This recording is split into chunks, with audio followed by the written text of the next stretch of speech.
पाकिस्तान अब चारों तरफ से घिर चुका है। देश की आर्थिक हालत पहले से इतनी डगमगा रही थी, लेकिन हाल ही में उस पर ईरान ने $18 बिलियन का फाइन लगा दिया है। उसके बचे कुचे डॉलर्स तालिबान स्मगल करके अफगानिस्तान ले जा रहा है, और तो और उसकी जनता अब राशन की लाइनों में भूख से दम तोड़ रही है। But you know what friends, इस सब के बीच में पाकिस्तान के फाइनेंस मिनिस्टर को ये कहना ही था। इन्होंने सारा इल्जाम, सारा ब्लेम अल्लाह पर डाल दिया कि पाकिस्तान को अल्लाह ने क्रिएट किया था और अब इसकी हिफाजत भी वही करेंगे। पाकिस्तान दुनिया में रहने के लिए अल्लाह ताला ने कायम किया है, तो अगर अल्लाह ताला ने इसको क्रिएट किया तो इसकी हिफाजत, इसकी तरक्की, इसकी खुशहाली भी अल्लाह ताला की। हम इररिस्पॉन्सिबली बिहेव कर सकते हैं, वो अलग बात। वेल, हेलो फ्रेंड्स, मेरा नाम है Gaurav and all is not well in Pakistan, क्योंकि इतनी मुसीबतों से घिरे होने के बावजूद भी पाकिस्तानी सरकार मिलिट्री का बजट कम करने का नाम ही नहीं ले रही, और ऐसे में पब्लिक का गुस्सा भी बिल्कुल वैलिड है। जरा ये ट्वीट्स देखिए, इनमें लिटरली लोग ये पूछ रहे हैं कि खाने के लिए तो कुछ बचा ही नहीं, अब खाए क्या? पाकिस्तानी आर्मी के द्वारा बनाए गए बॉम्ब्स, और इसीलिए पाकिस्तान यूरेनियम की स्मगलिंग और अपने न्यूक्लियर वेपन्स को बेचने पर उतर आ गया है। अब पाकिस्तानी इकोनॉमी एग्जैक्टली कितनी पानी में है, इस पर ऑलरेडी मैंने काफी डिटेल एनालिसिस किया था, और उसे आप इस वीडियो के बाद देख सकते हो। बट अभी के लिए पाकिस्तान के सर पर सिर्फ डोमेस्टिक ही नहीं बल्कि इंटरनेशनल खतरा भी मंडरा रहा है, वो भी $18 बिलियन का खतरा। ध्यान से सुनना। सो ये है 1880 किलोमीटर लंबी ईरान पाकिस्तान की पाइपलाइन, जिसका काम है ईरान में मौजूद दुनिया की सबसे बड़ी नेचुरल गैस फील्ड से पाकिस्तान के लिए इन इलाकों में नेचुरल गैस पहुंचाना। वैसे इनिशियली अगर देखा जाए तो इंडिया भी इस प्रोजेक्ट का एक हिस्सा था, लेकिन सिक्योरिटी रीजंस की वजह से इंडिया पीछे हट गया।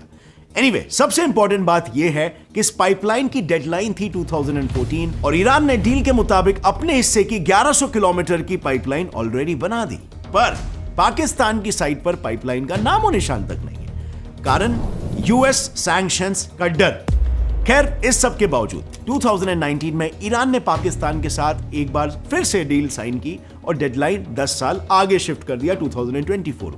लेकिन फिर से हुआ ये कि पाकिस्तान का काम चालू भी नहीं हुआ और ईरान के नोटिसेस आ गए। पर इस बार ईरान चुप नहीं बैठने वाला है। तो अभी स्टेटस ये है ना कि हाल ही में उसने पाकिस्तान को अल्टीमेटम दे दिया है, या तो वो प्रोजेक्ट को पूरा करे या फिर $18 बिलियन की पेनल्टी भरने को तैयार हो जाए।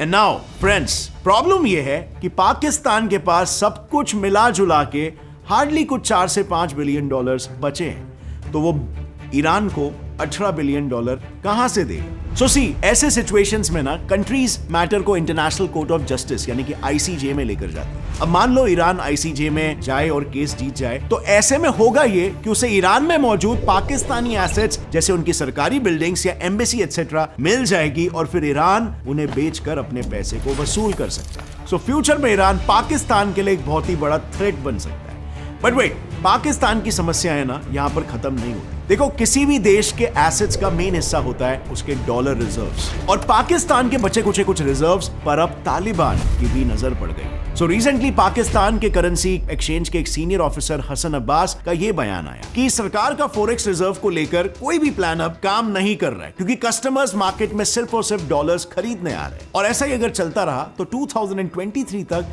पाकिस्तान की इकोनॉमी 3.5% से स्लो हो जाएगी। और ये बात बिल्कुल सही भी है, क्योंकि अकॉर्डिंग टू वर्ल्ड बैंक 2050 तक पाकिस्तान की जीडीपी 18% से 19% तक गिरने वाली है। लेकिन वहीं पर Indian economy on the other hand 5 trillion को क्रॉस कर देगी। अब इंडियन इकोनॉमी के इस बूम में मेजर हाथ IT सेक्टर्स का होगा, क्योंकि ये सेक्टर 300 से $350 बिलियन का एनुअल रेवेन्यू जनरेट करेंगे। And you know what friends, आप भी इस एक्सट्रीमली तेजी से बढ़ती इंडस्ट्री का एक पार्ट बन सकते हो, वो भी सिर्फ 6 से 6.5 महीनों के अंदर एज अ डेटा एनालिस्ट, जो एक बहुत ही हाई सैलरी वाला जॉब है बिना कोई प्रायर नॉलेज के कोडिंग इन्वेडर्स प्लेटफॉर्म के थ्रू। आपको बस स्किल्स और जोश चाहिए सीखने का। कोडिंग इन्वेडर्स इंडिया का एक ऐसा प्लेटफॉर्म है जो आपको एक क्विक स्टार्ट दिलाने के साथ आपको एक हाई पेइंग जॉब ऑफर दिलाने में मदद करता है IT सेक्टर में। अगर आप नॉन IT बैकग्राउंड से भी हो तो भी चिंता की कोई बात नहीं है, क्योंकि इन्फोसिस, ZTV, हेक्साड, एटॉस जैसी कंपनीज के प्रोफेशनल्स आपको यहां पर ट्रेन करेंगे, और इनके ट्रेनिंग में आपको 30 से भी ज्यादा प्रोजेक्ट्स और बिजनेस केस स्टडीज, 1500 से भी ज्यादा एक्सेस असाइनमेंट्स और 2 लाइव सेशंस हर हफ्ते मिलेंगे। यहां पर आपको हार्ड स्किल्स जैसे कि SQL और पाइथन भी सिखाया जाएगा, और कोडिंग इन्वेडर्स के 100% प्लेसमेंट गारंटी के साथ हर कोई अब जीरो से हीरो बन सकता है इन IT फील्ड। इनके 300+ हायरिंग पार्टनर्स के थ्रू अब तक 20,000+ कैंडिडेट्स को 7.5 LPA के पैकेजेस वाली जॉब मिली है। यूज करो मेरा कूपन कोड GET20 और पाओ 20% डिस्काउंट डेटा एनालिटिक्स कोर्स पर। Click on the link in the description below now. And now let's jump back to our topic. So मैं बात कर रहा था फ्रेंड्स, डॉलर होर्डिंग के वजह से डॉलर तेजी से पाकिस्तानी एक्सचेंज मार्केट से वाइप आउट होते जा रहा है, और इसी डॉलर होर्डिंग का मेन कारण है अफगान पाकिस्तान डॉलर कार्टेल। आपको यह जानकर हैरानी होगी कि पिछले एक साल में अफगानिस्तान की करेंसी दुनिया की बेस्ट परफॉर्मिंग करेंसी बन गई है, वहीं पर पाकिस्तानी रुपी की वैल्यू 36% गिर चुकी है। मतलब आज $1 की कीमत मार्केट में 240 पाकिस्तानी रुपी से भी ज्यादा है, और अफगानिस्तान की करेंसी ऑलमोस्ट 1 इंडियन रुपी के बराबर है। But friends, the devil lies in the detail, क्योंकि यही डॉलर अफगानिस्तान के ब्लैक मार्केट में 260 रुपीज में जा रहा है instead of 240। Let me explain. देखो, जब से अफगानिस्तान में ना तालिबान आई है, ना तो उसके ट्रेड रिलेशंस नॉर्मलाइज हुए हैं और ना ही उसके पास डॉलर कमाने के रास्ते बचे हैं, और तो और उसके सेंट्रल बैंक के रिजर्व्स भी यूएस ने फ्रीज कर दिए। ऐसे में तालिबान ने सोचा कि क्यों ना एक डॉलर कार्टेल तैयार कर दिया जाए, यानी कि एक ऐसा ब्लैक मार्केट जहां पर लोग डॉलर को मार्केट प्राइस से भी 10 से 20% महंगे में बेच सके। इनफैक्ट खबर तो यह भी है कि तालिबान दोनों तरफ से लोगों को एंकरेज कर रहा है कि वो मौके का फायदा उठाए और ज्यादा से ज्यादा डॉलर अफगानिस्तान में एक्सचेंज करवाए। अब इस डॉलर मूवमेंट को स्मूथ रखने के लिए एक हवाला सिस्टम तैयार किया गया है, जिसके main players not so surprisingly है दोनों देशों की पॉपुलर और कॉमन ट्राइब्स, पाश्तुन्स। अब ये पाकिस्तान के लिए एक बहुत बड़ी मुसीबत कैसे बन रहा है, इसे सिंपल से एग्जाम्पल से समझते हैं। सो फॉर एग्जाम्पल, रसूल नाम का एक अफगानी ट्रेडर जो लोकल करेंसी देकर अफगानिस्तान में कोल खरीदता है, फिर उस खरीदे हुए कोल को रसूल पाकिस्तान में एक्सपोर्ट करके पेमेंट भी पाकिस्तानी रुपी में ही लेता है। इसके बाद रसूल पाकिस्तानी बॉर्डर्स पर उस रुपी को डॉलर में कन्वर्ट करवाता है और अफगानिस्तान वापस ले जाता है। इनफैक्ट इससे भी इंटरेस्टिंग फैक्ट ये है कि डॉलर का ट्रांसफर बैंक्स के थ्रू नहीं बल्कि ट्रक्स के थ्रू होता है। जी हाँ, ट्रेडर्स अपने डॉलर्स को वेजिटेबल ट्रक्स में छुपाकर बॉर्डर क्रॉस करवाते हैं, और पाकिस्तान के एक्स फाइनेंस मिनिस्टर की माने तो इस इलीगल ट्रांसफर में खुद पाकिस्तानी बॉर्डर फोर्सेस भी इन्वॉल्व है। और तो और पाकिस्तान चेंबर ऑफ कॉमर्स के वाइस प्रेसिडेंट शादी हुसैन का यह कहना है कि वहां 10 में से 8 लोग हवाला के रास्ते ही डॉलर को स्मगल करते हैं। सो अब सोचो, पाकिस्तान कितने बिलियन डॉलर्स तो इस कार्टेल की वजह से ही लूज कर चुका होगा। अब इसमें ऐड करो पाकिस्तान का डेट। वेल, पाकिस्तान के जीडीपी का 97% एक्चुअली सऊदी, चाइना और IMF से लिए कर्जे से बना है। सो साफ शब्दों में बताऊं तो पाकिस्तान हर तरफ से घिर चुका है। लेकिन अब खुद को कर्ज से निकालने के लिए सरकार क्या कर रही है, सुनोगे ना तो आपके होश उड़ जाएंगे। तो सबसे पहले आता है पाकिस्तान के ऑस्टेरिटी मेजर्स। गौर से सुनना जरा इसे। इन मेजर्स के तहत पाकिस्तान के सरकारी कर्मचारियों की सैलरी 10% से कम कर दी जाएगी, मिनिस्टर्स के खर्चे 15% से कम, और तो और मिनिस्टर्स की तादाद भी 78 से गिराकर 30 कर दी जाएगी। But this is not it. सरकार ने एम्प्लॉय का फ्यूल, ट्रैवल और मेडिकल अलाउंस तक सब कुछ ऑलमोस्ट सस्पेंड कर दिया है, और कैबिनेट सेक्रेटरी के हिसाब से अगर ये ऑस्टेरिटी मेजर्स नहीं लिए गए तो एम्प्लॉयज की सैलरी रोकने तक की भी नौबत आ सकती है। और अब ये नौबत आ सकती है या ऑलरेडी आ भी चुकी है, ये कुछ ही दिनों में हमें पता चल जाएगा। पर फिलहाल रिपोर्ट्स ये आ रहे हैं कि पाकिस्तान अपनी डूबती नाव को बचाने के लिए अपने न्यूक्लियर वेपन्स को भी बेचने पर उतर आ सकता है। आयरॉनिकली ये वही बॉम्ब्स है जो पाकिस्तान ने इंडिया के न्यूक्लियर प्रोग्राम स्टार्ट होने के बाद बनाए थे। एंड देन पीएम भुट्टो ने फेमसली कहा था कि पाकिस्तान की आवाम घास खाकर पेट भर लेगी पर न्यूक्लियर वेपन बनाकर रहेगी, और आज हालत ऐसी हो गई है कि लोग इसी स्टेटमेंट का उल्टा बोल रहे हैं। वेल, इसीलिए आज ग्लोबली सभी डरे हुए हैं। इनफैक्ट खुद यूएस प्रेसिडेंट बाइडेन को डर है कि कहीं पाकिस्तानी सरकार सच में अपने न्यूक्लियर वेपन्स को ईरान और लिबिया जैसे डेंजरस बायर्स को ना बेच दे। पर इससे भी शॉकिंग है गार्डियन के ये रिपोर्ट्स, जिसके हिसाब से 1970 से पाकिस्तान के 60% एटॉमिक प्रोजेक्ट्स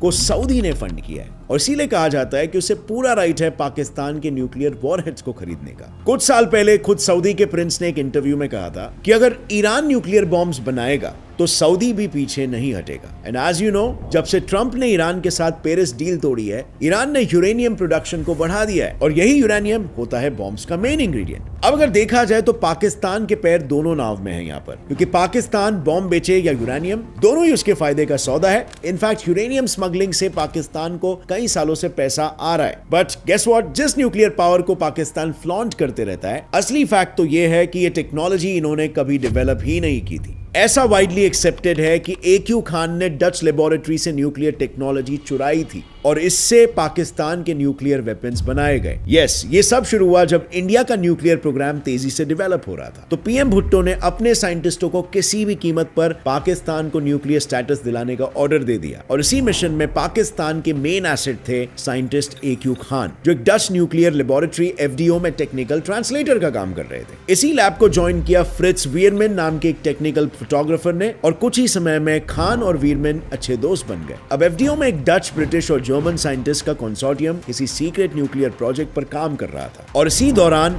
वीरमैन को खान की एक्टिविटीज कुछ फिशी लगने लगी। फिर एक दिन वीरमैन खान के घर डिनर पर गए एंड ही वाज शॉक्ड, क्योंकि उन्हें खान के घर में प्रोजेक्ट की क्रूशियल डिटेल्स और सेंट्रीफ्यूज डिजाइन्स की कॉपी मिली और ऐसे डॉक्यूमेंट्स मिले जो आइडियली लैब के वॉल्ट में छुपे होने चाहिए थे। वीरमैन ने इनिशियली जब ये मैटर सीनियर्स को रिपोर्ट किया तो किसी ने उसे सीरियसली नहीं लिया, पर खान ने मौका देखते ही सारी टेक्नोलॉजी पाकिस्तान स्मगल कर दी और खुद भी वापस पाकिस्तान भाग आया। इसके बाद उन्हें पाकिस्तानी सरकार ने न्यूक्लियर प्रोग्राम का हेड बना दिया। फिर कई सालों बाद पता चला कि वीरमैन का शक बिल्कुल सही था। इनफैक्ट इंडिया ने भी पास्ट में खान और नॉर्थ कोरिया के न्यूक्लियर नेक्सस पर उंगली उठाई थी और खुद खान ने एक इंटरव्यू में कन्फेस किया था कि उसने टेक्नोलॉजी ईरान, लिबिया और नॉर्थ कोरिया को बेच दी। अब फ्रेंड्स, ये सब देखते हुए आई थिंक सबसे बड़ा थ्रेट इंडिया के लिए और वर्ल्ड के लिए इन जनरल वो ये है कि कुछ पैसों के लिए ऐसा ना हो जाए कि पाकिस्तान ये सबसे घातक टेक्नोलॉजी टेररिस्ट के हाथों ना सौंप दे। देखा जाए तो पाकिस्तान के पास दुनिया का 6th लार्जेस्ट न्यूक्लियर आर्सेनल है और अगर इस स्टॉक में से अगर कुछ भी